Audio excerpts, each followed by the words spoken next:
Thank you for having me, and Assalamu alaikum wa rahmatullah.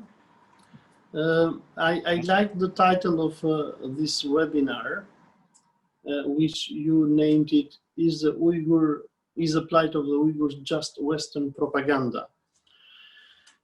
This was one of the reasons that sent me into investigating the Uyghur issue.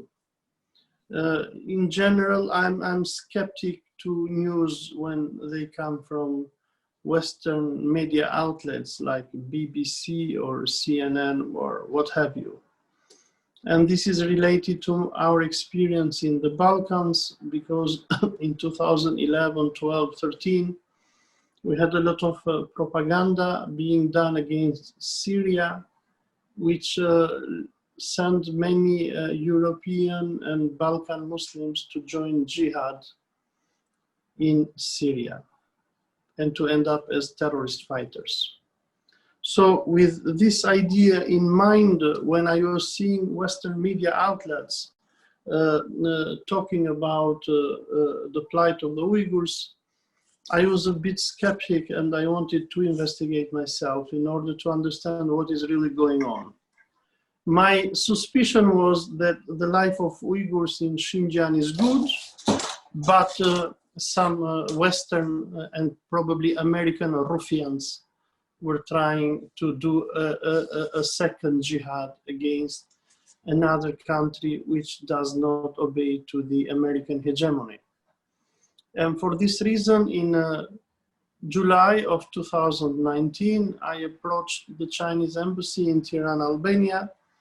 I told them what is going on, and I told them my fears, because I suspected that there was no issue with the Uyghurs, but the West was trying to again radicalize Muslims and use them as its terrorist foot soldiers against countries that they want to destabilize.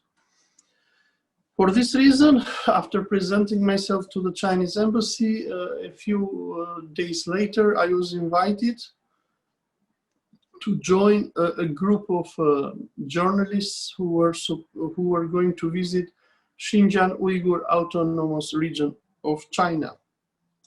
So from 16th to the 25th of August, I visited East Turkestan, or Xinjiang, and investigated myself what was going on. But unfortunately, my expectations did not come true. The problem is that the Uyghurs were really suffering. When I was part of a group of journalists, so when I landed at Urumqi, I started to see and investigate what is going on, or what was going on in Xinjiang. My findings from this trip was that, number one, the Chinese are very fast mass colonizing the Xinjiang region, or East Turkestan. There was massive Chinese investments and millions of Chinese settlers who were coming from the other parts of China and settling in Xinjiang. And then during our visit in East Turkestan, we noted that almost all major state officials and police and what have you, they were Han Chinese.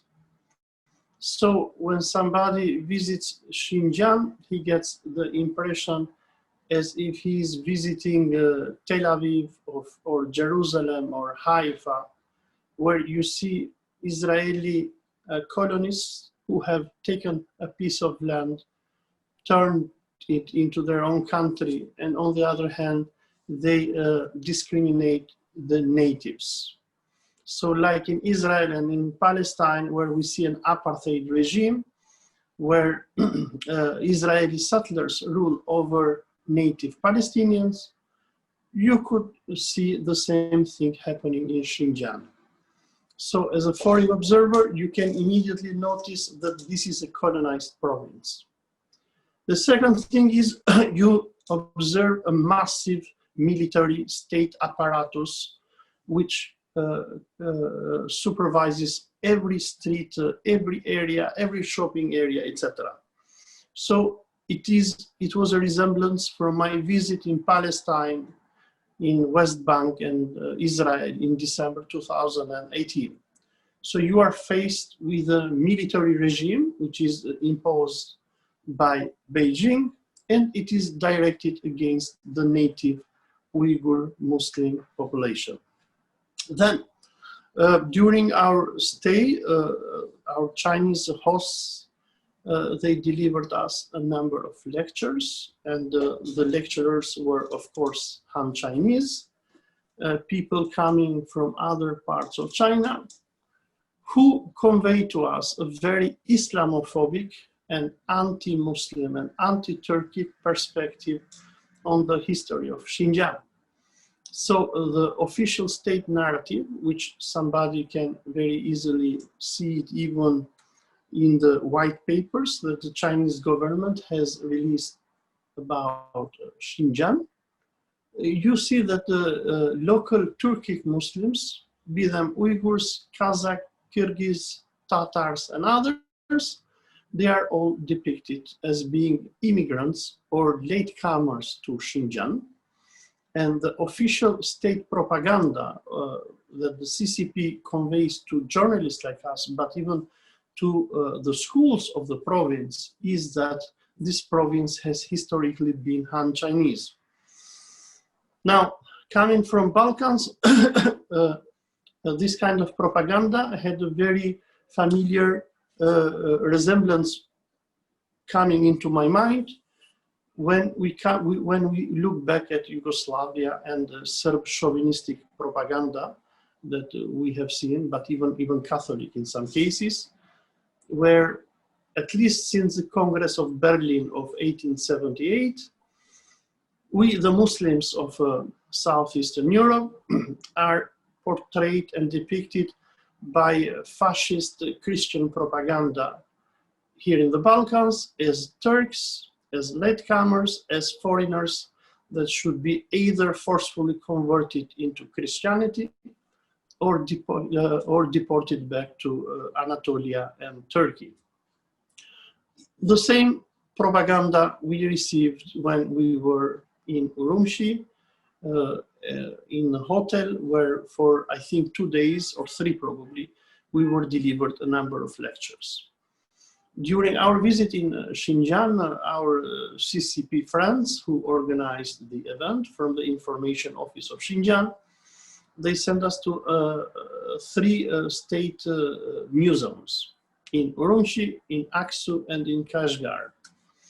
Even in these museums, we took the same lesson, which showed to us that the Xinjiang region, Altai Mountains, from where we as historians know that the Turkic race came from, but the official narrative of the Chinese in these state museums was no, there were no Turks here, there were only Han Chinese. And these Indo-European people with beards, they came from other parts of the world. This was in a sharp contradiction to the historical findings that these state museums had, because many mummies that were preserved and were displayed in these museums showed that the people who lived Xinjiang maybe like 2,000 or 5,000 years ago were people with beards, and they were not Han Chinese, but they were Indo-Europeans. Now, as a professional historian that I am, I understood that we are dealing with a historical manipulation, with historicism, which was coming on the part of the Chinese government.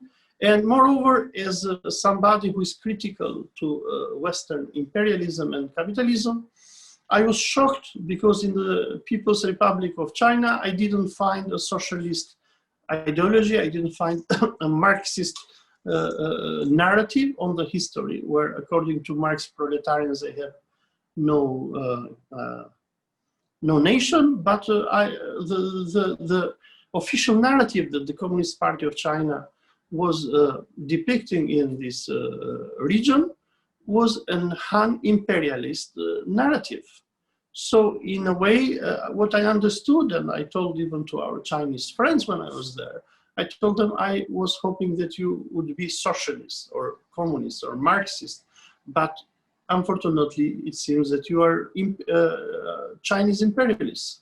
So you are, because in these state museums, we had, I mean, for example, I have even pictures of that.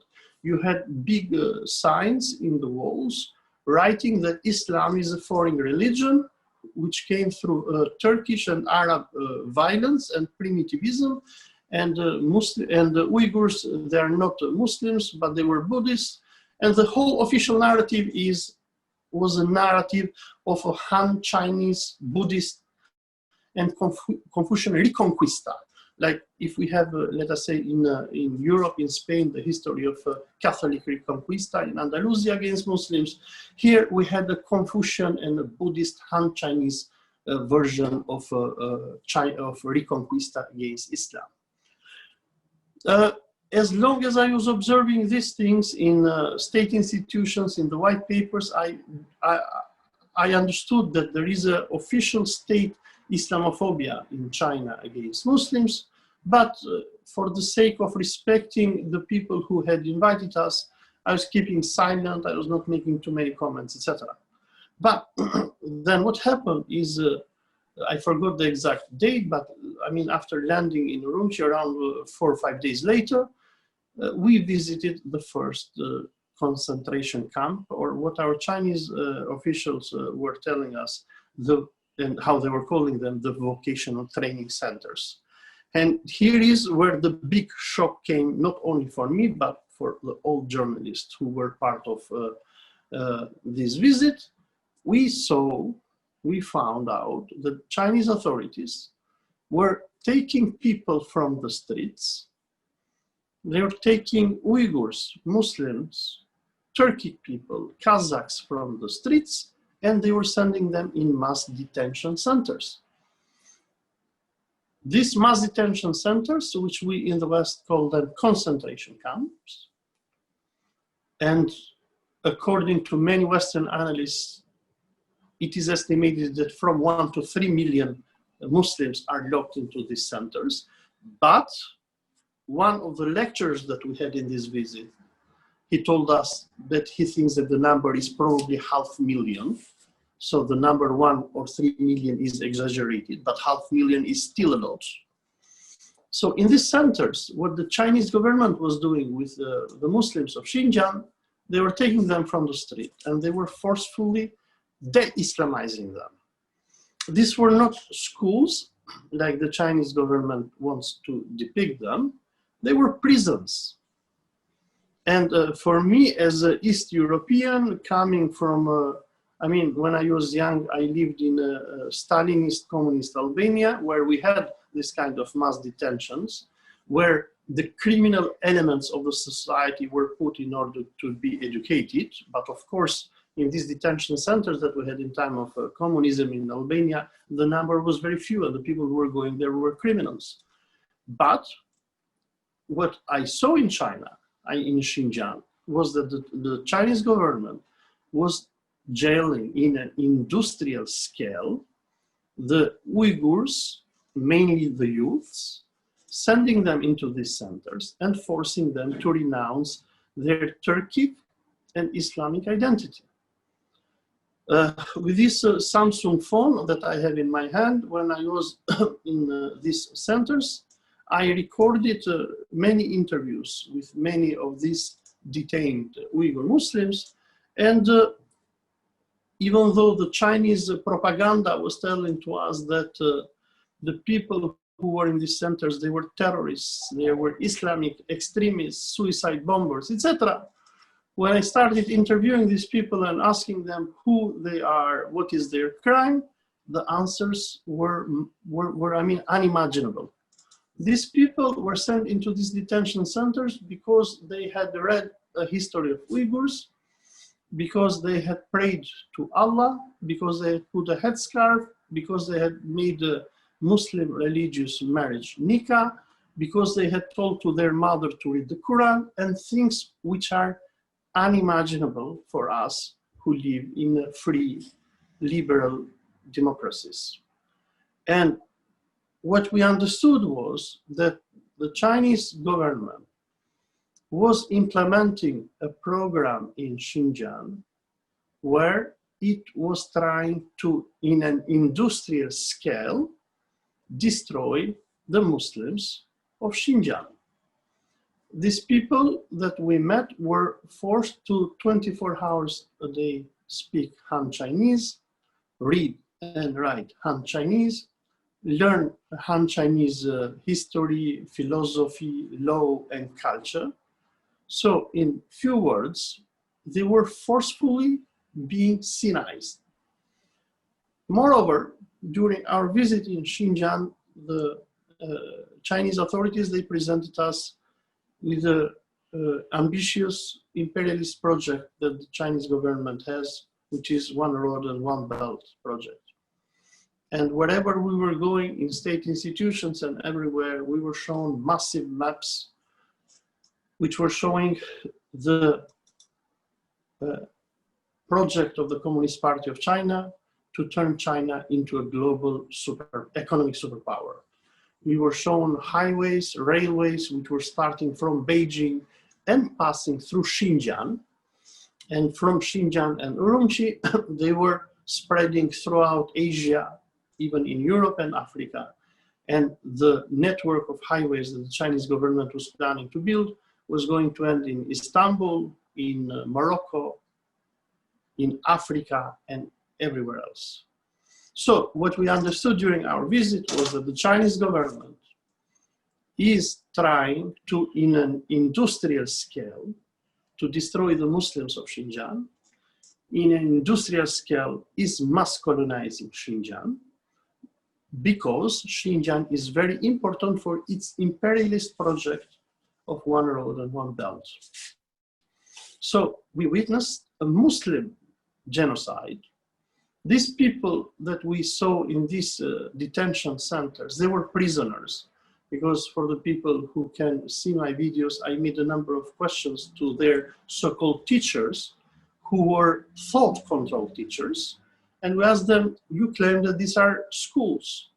Now, when you go to school, you go out of your own free will. You are allowed to contact your family. You have freedoms. You have access to internet, to the phones, etc.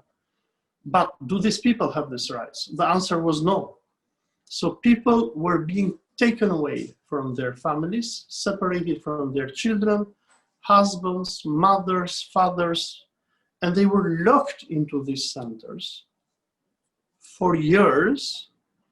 And the condition for them to be released from these centers was to reject and forget their Islamic identity, their belief in Allah, their Turkic language and culture, to be fully turned into Chinese.